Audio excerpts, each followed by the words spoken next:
Salut, bienvenue dans Jeu de Puissance. Une nouvelle analyse d'un deuxième tour des playoffs de la NHL. On va se déplacer vers la conférence Ouest et on va parler de ce deuxième tour un peu surprenant avec les Kraken de Seattle qui affrontent les Stars de Dallas. Deux équipes qui se sont qualifiées, ça n'a pas été la même histoire pour les deux équipes. Les Stars de Dallas qui au final n'ont pas eu trop de difficultés à se défaire du Wild du Minnesota. Il faut dire que Kaprizov n'a pas été très bon lors de ses playoffs pour le Wild. Et de l'autre côté, on a eu un super Roope Hintz qui a été étincelant.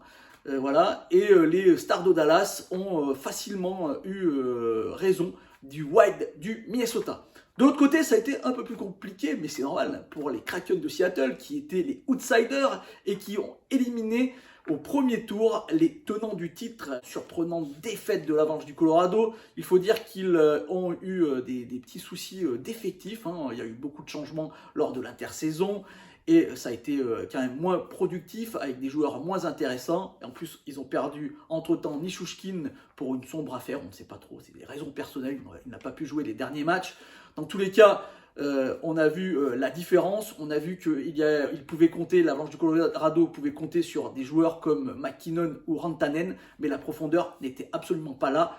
Tout au contraire du Kraken de Seattle, où leur force, c'est la profondeur. Mais attention, ils ont perdu un de leurs meilleurs joueurs, Jared McCann, est blessé. Il n'a pas fait le voyage jusqu'à Dallas. On ne sait pas quand il reviendra au jeu. Et ça, c'est une énorme perte pour le Kraken de Seattle.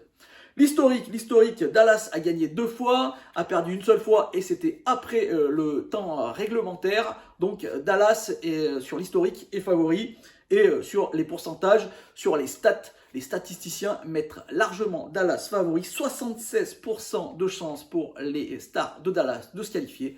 Mais comme pour les Panthers de la Floride et Toronto, on a là aussi une équipe qui n'aurait pas dû se qualifier au premier tour. Et donc c'est totalement logique qu'ils soient largement outsiders lors de ce duel.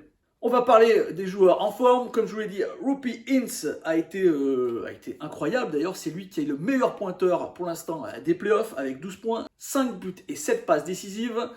Attention, du côté des Stars de Dallas, on a perdu un énorme joueur pendant la série suite à une énorme charge de Matt Dumba. On parle de Joe Pavelski. Il devrait revenir au jeu lors de cette série, donc retour, mais il ne sera sûrement pas mis dans cette ligne 1 incroyable qui est celle de Jason Robertson avec Joe Pavelski et Roope Hintz.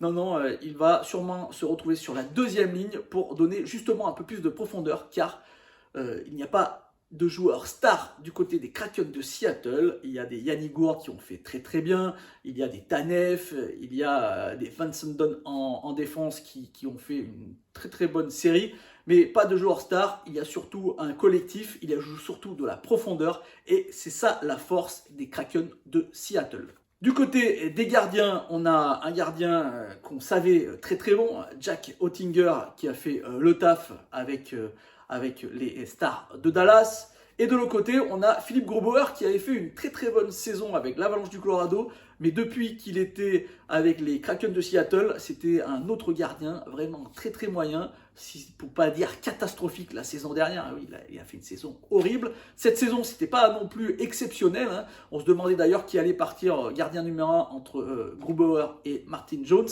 Et c'est Grubauer qui est parti et il a fait mentir tout le monde. Il a fait vraiment une très belle première.